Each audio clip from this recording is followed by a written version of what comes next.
सदाभाऊ खोत यांना माढ्यातील शेतकऱ्यांनी आता चांगलाच इंगा दाखवलाय।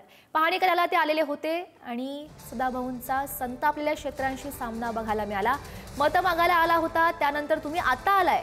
शेतकऱ्यांनी सदाभाऊ खोत यांना तोंडावर सुनावल्याचं बघायला मिळालं।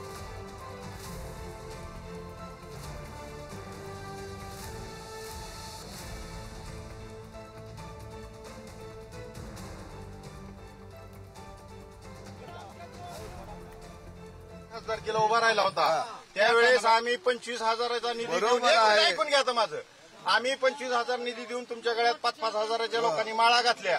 ह्या गावानं तुमच्यावर प्रेम केलं, तुम्हाला या गावानं लीड दिला, त्यानंतर तुम्ही आजपर्यंत आमच्या गावाला आला नाही ह्याचं उत्तर द्या। हे आमचं म्हणणं आहे, आमचं ही म्हणणं आहे, बाकी आमचं काही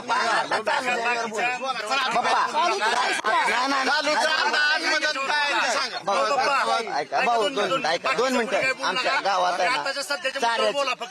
चाऱ्याची भयान बेकार परिस्थिती आहे। जनावर माझी रोडवर आहे, ती 1000-1500 जनावर आहे। मी 3 दिवस झालं तहसीलदारला बोलतोय, बीडीओला बोलतोय, कलेक्टरला बोलतोय, फक्त खासदार साहेबांनी थोडाफार आम्हाला चारा दिला।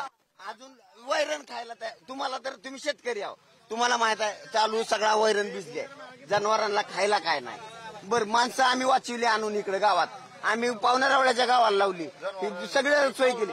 आज सगळी माणसं गाव रिकामं केले, पण जनावरांचा भाऊ काय आहे का नाही, त्याला चाऱ्याची सोय नाही, काय सुद्धा नाही। आरोग्य विभागाला फवारणी करा, आमच्याकडे जाय, महसूलकडे जावा, महसूलनं म्हणायचं कृषीकडे जावा, कृषीनं म्हणायचं ह्याच्याकडे जावा। भाऊ थोडा ताळमेळ तुम्ही ठेवायला हवा त्यांना।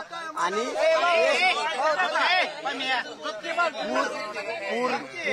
पूर आलाय बाबा, तुम्ही आउट ऑफ बाउंड्री जाऊन थोडं काम करा, लोकांना मदत करायचं भावना ठेवा।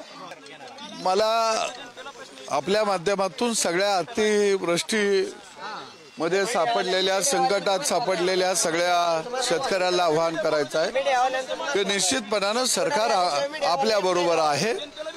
निश्चितपणानं सगळ्यांनी मिळून आपण हा संकटाचा सामना करूया आणि अशा काळामध्ये शेतकऱ्याला दिलासा देणं अत्यंत महत्त्वाचं आहे। सदाभाऊ खोतवर संताप नाही, शासनावर तो संताप आहे, ते सदाभाऊने समजून घेतलं पाहिजे। मला तर वाटतं गावातल्या प्रत्येक शेतकऱ्यांना आता हे करण्याची गरज आहे। पहिले म्हणत होते दुष्काळ पडल्यावर कर्जमाफी देऊ, आता दुष्काळ पडला तर असं म्हणतात मार्चपर्यंत कर्ज फेडायची व्यवस्था आहे, आता त्याची काही घाई नाही आहे।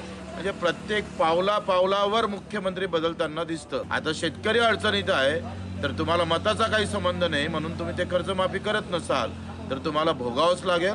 आता फक्त हाकलून दिलं, लोक तुडवल्याशिवाय राहणार नाही।